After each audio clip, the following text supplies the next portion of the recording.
bombastic side-eye, criminal offensive side-eye.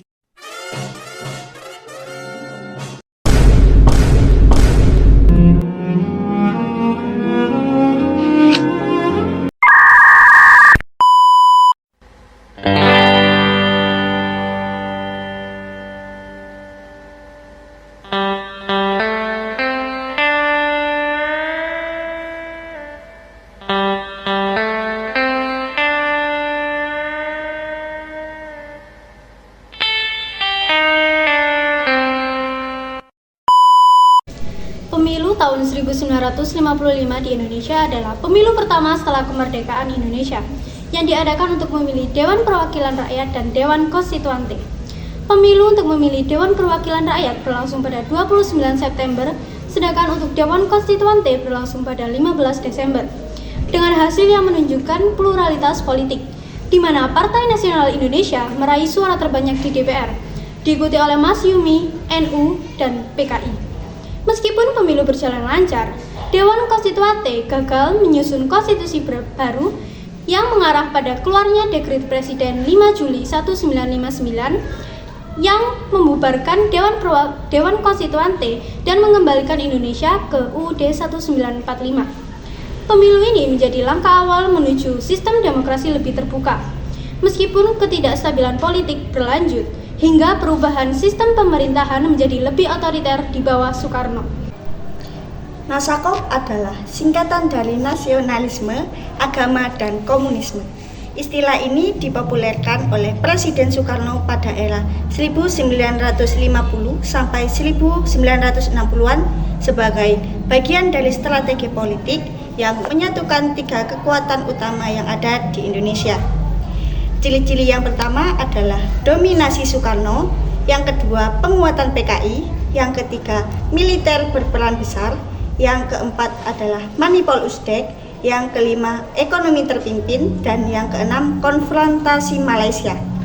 Nasakom berakhir setelah peristiwa G30S PKI pada tahun 1955 yang menyebabkan jatuhnya Soekarno dan munculnya Orde Baru di bawah Soeharto. PKI dibubarkan dan komunisme dilarang di Indonesia. Ideologi Nasakom pun tidak lagi relevan dalam politik Indonesia setelah itu. Gerakan perempuan adalah upaya kolektif untuk memperjuangkan kesetaraan gender, keadilan sosial, dan hak-hak perempuan.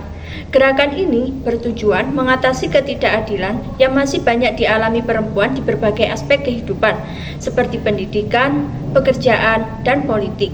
Aktivitasnya meliputi kampanye kesadaran, advokasi kebijakan, pendampingan korban, dan penyuluhan. Dukungan dapat diberikan melalui pendidikan, penguatan kebijakan, dan keberanian untuk bersuara melawan ketidakadilan. Gerakan ini penting untuk menciptakan masyarakat yang lebih adil dan setara. Perkembangan politik masa demokrasi liberal, sistem pemerintah, parlementer, kabinet bertanggung jawab kepada parlemen. Ciri-ciri banyak partai politik, kabinet sering jatuh akibat masih tidak percaya dan pemerintah tidak stabil. 7 kabinet utama. 1. Kabinet Nasir, fokus pada penyelesaian Papua. 2. Kabinet Sukiman, terkait Mutual Security ACT. 3. Kabinet Wilopo, jatuh akibat konflik tanah Tanjung Morawa. 4. Kabinet Ali Sastroamidjojo, sukses konferensi Asia sampai Afrika. 5. Kabinet Burhanuddin Harahap, pemilu 1955. 6. Kabinet Ali Sastroamidjojo, krisis politik dan separatisme. 7. Kabinet Juanda, deklarasi Juanda berakhir dengan dekret 5 Juli 1959. Assalamualaikum warahmatullahi wabarakatuh. Waalaikumsalam warahmatullahi wabarakatuh. Kembali lagi bersama kami di sesi tanya jawab, yang dimana kemarin sudah menjelaskan beberapa materi mengenai Nasakom, gerakan perempuan, pemilu 1955, dan perkembangan politik pada masa demokrasi liberal. Sebelum kita melangkah lebih lanjut ke dalam sesi ini, izinkan saya untuk memperkenalkan diri terlebih dahulu. Nama saya Muhammad Rafiq Zainal Abidin, absen 16. Nama saya Muhammad Al-Rajasa, absen 21. Saya Rizkia Sulha, absen 28. Saya Ananda Nur Mahmuda, absen 3. Saya Sarifatun Nafisa, absen 31. Oke, dari materi yang telah dijelaskan oleh teman-teman saya kemarin, tentu banyak pertanyaan dan saya ingin mendengar bagaimana pendapat mereka mengenai materi yang telah mereka jelaskan. Dimulai dari materi pertama, yaitu Nasakom. Untuk Mbak Kia, bagaimana konsep Nasakom berhasil menyatukan 3 kekuatan besar di Indonesia pada masa Soekarno, dan apa tantangan yang dihadapi hingga akhirnya ideologi ini runtuh? Oke, akan saya jawab.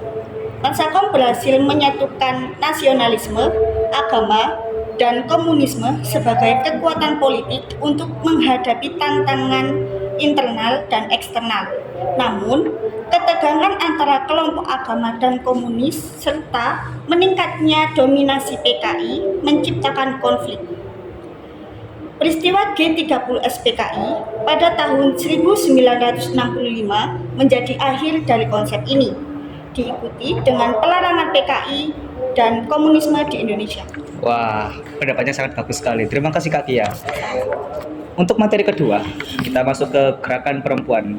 Untuk Kak Nafis, pertanyaannya, dalam konteks modern, bagaimana gerakan perempuan dapat lebih efektif menghadapi tantangan budaya patriarki dan stigma sosial di Indonesia? Baik, akan saya jawab.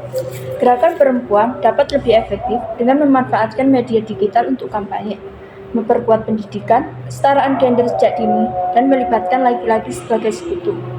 Pendekatan berbasis budaya lokal juga penting untuk menghadapi stigma dan patriarki. Wah, jadi harus diajari dari dini ya. Oke, kita lanjut ke materi yang terakhir. Perkembangan politik pada masa demokrasi liberal. Pertanyaannya untuk Kak Nanda dulu. Apa saja pelajaran yang bisa diambil dari seringnya jatuh bangun kabinet pada masa demokrasi liberal? Dan bagaimana hal itu mempengaruhi stabilitas pemerintahan di masa depan? Oke, saya jawab. Jatuh bangunnya kabinet selama demokrasi liberal menunjukkan lemahnya stabilitas pemerintahan akibat konflik antar partai. Pelajaran pentingnya adalah perlunya sistem politik yang lebih kuat dan efisien, yang kemudian diwujudkan dengan penguatan eksekutif pada masa Orde Baru. Baiklah, itu pendapat dari Kak Nanda. Terakhir kita minta pendapat dari Mas Raja, sekalian juga sebagai penutup sesi kita hari ini. Gimana Mas? Pada masa demokrasi liberal, seringnya pergantian kabinet menjadi masalah utama. Kabinet jatuh karena mosi tidak percaya dari partai-partai di parlemen yang memiliki agenda berbeda. Situasi ini menyebabkan tidak ada program jangka panjang yang dapat dijalankan secara konsisten. Sebagai contoh, sering terhenti karena pergantian kepemimpinan. Fokus pemerintah lebih banyak pada penyelesaian konflik politik antar partai daripada melayani kebutuhan rakyat. Akhirnya, ketidakstabilan ini menjadi salah satu alasan mengapa Soekarno mengeluarkan dekret 5 Juli 1959 untuk kembali ke sistem presidensial di bawah UUD 1945 yang dinilai lebih cocok untuk menjaga stabilitas pemerintahan. Sudah itu saja jawabannya. Baik, terima kasih untuk Mas Raja telah memberikan pendapatnya di sesi kali ini. Baiklah, banyak pendapat yang berbeda dari teman-teman saya. Namun, semoga perbedaan ini tetap bisa menjadi suatu yang bermanfaat dan berguna bagi kita semuanya sehingga kedepannya. Sekian untuk sesi tanya jawab kali ini dari kelompok kami. Wassalamualaikum warahmatullahi wabarakatuh.